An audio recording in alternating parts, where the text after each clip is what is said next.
বাবা, আপনি তো আমাকে বলছিলেন যে বাবার ঋণ কখনো কোনোদিন শোধ হয় না। গত 30 বছরে আপনি আমার পিছনে যেই টাকা খরচ করছেন, আপনি কি জানেন আগামী 3 বছরে আমি আপনার সেই টাকা ফিরিয়ে দিতে পারবো? হায় রে বাবা, একটা গল্প শুনবি? জি বলেন আব্বা, শুনবো। তোর বয়স যখন 4 বছর, তখন আমার মাসিক আয় হইলো 2000 টাকা। তখন ওই টাকা দেয়া আমার সংসার চালানো অনেক কষ্ট ছিল, কিন্তু বাড়ি কাউকে আমি কখনো বুঝতে দিই নাই। কিন্তু কেন বুঝতে দিই নাই জানোস বাবা?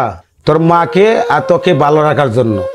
আর আমি যখন তোকে প্রথম স্কুলে ভর্তি করাইলাম, আর তখন তোর মা আর আমি একটা পরিকল্পনা করলাম, আমরা তোর পড়াশোনার খরচের জন্য কি কি ত্যাগ করব। কিন্তু জানোস বাবা, সেই বছর আমি তোর মারে কিছুই কিনে দিতে পারি নাই। আর যখন তুই কলেজে উঠলি, তখন আমাদের আর্থিক অবস্থা মোটামুটি ভালো ছিল।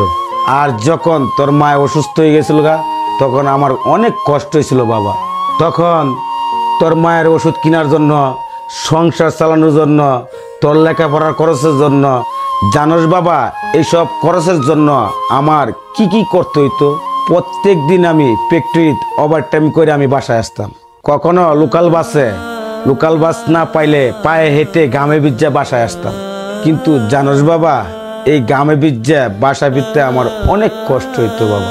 কিন্তু কখনো আমি কাউকে বুঝতে দিইনি, এমন কি তোর মাকে আমি বুঝতে দিইনি। তবে তোর মায়ের অনেক শখ ছিল আমি একটি বাইক চালাবো, আর সেই বাইকে চড়িয়া তোর মায় সারা শহর ঘুরে বেড়াইব।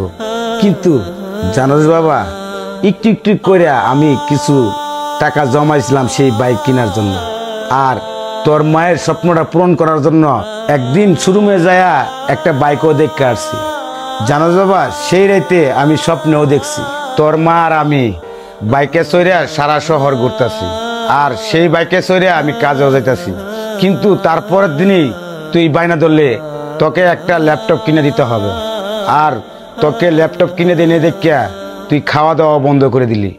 তোর খুশির দিকে তাকায়া আমাদের ইচ্ছাগুলো আমরা মাটি চাপাতে দিলাম। তারপরে তোকে আমি একটা ল্যাপটপ কিনে দিলাম। আর আমার যুগের 100 টাকা এখন তোর বর্তমান যুগের 2000 টাকা সমান।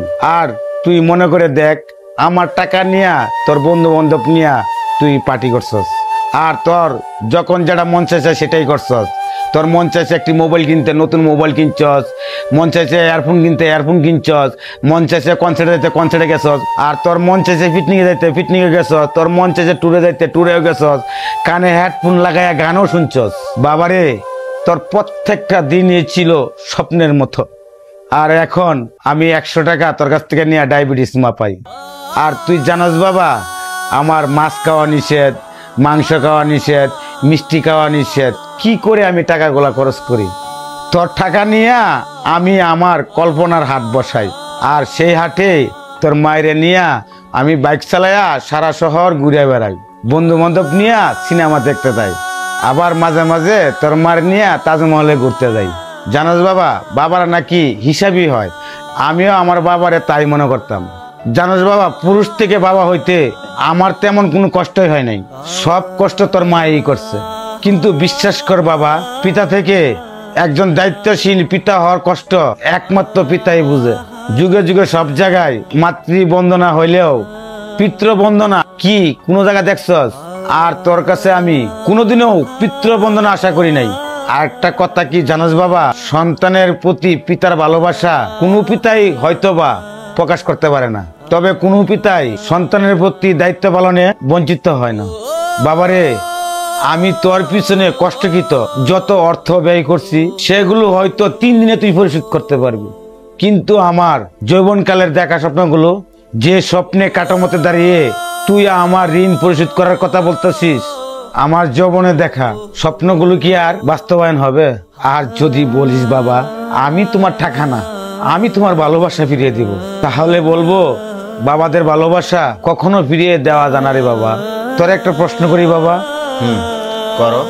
ধর তুই, আমি আর তোর কুখা 3 জনে একটা নৌকায় বসে আছি। হঠাৎ করে নৌকাটা ডুবতে শুরু করলো।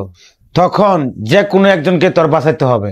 তখন তুই কারে বাঁচাইবি আমাকে একটু বলতো। মানে আব্বা, আমি জানি তুই উত্তর দিতে পারবি না, কারণ বাবারা ছেলে হয় না, ছেলেরা বাবা হয়। বাবারে, পৃথিবীর সবচেয়ে ভারী জিনিস কি জানিস? কি আব্বা? পিতার কাঁধে পুত্রের লাশ। আমি শুধু একটা জিনিস চাই, আমার শেষ যাত্রা যেন আমার ছেলের কাঁধে করে যাইতে পারি, তাহলে তুই একটা ঋণ শোধ করতে পারবি, তোকে কুলো নেওয়ার ঋণ। বাবা, তুমি আমার ক্ষমা করে দিও। আসলে তুমি ঠিকই বলছো যে বাবার ঋণ কখনো শোধ করার মতো না। এটা আমি আগে কখনো বুঝি নাই। আজ তুমি আমার চোখে আঙ্গুল দিয়ে দেখিয়ে দিলে বাবা, যে বাবাদের ঋণ কখনো শোধ করার মতো না। আর সব ছেলেরাই যদি এই কথাটা বুঝতো, তাহলে বৃদ্ধাশ্রম নামের জায়গাটাও থাকতো না, আর মা বাবাদেরকেও বৃদ্ধাশ্রমও থাকতে হতো না। বাবারে, তোর ভুলটা তুই যে তুই বুঝতে পারছস, এতেই অনেক কিছু। এই ভিডিও থেকে অনেক কিছুই শেখার আছে, তবে সবশেষে একটা কথাই বলবো, বাবার ঋণ কখনোই শোধ হয় না এবং শোধ করাও যায় না। ভিডিওটি ভালো লাগলে অবশ্যই শেয়ার করে দিবেন। ধন্যবাদ সবাইকে।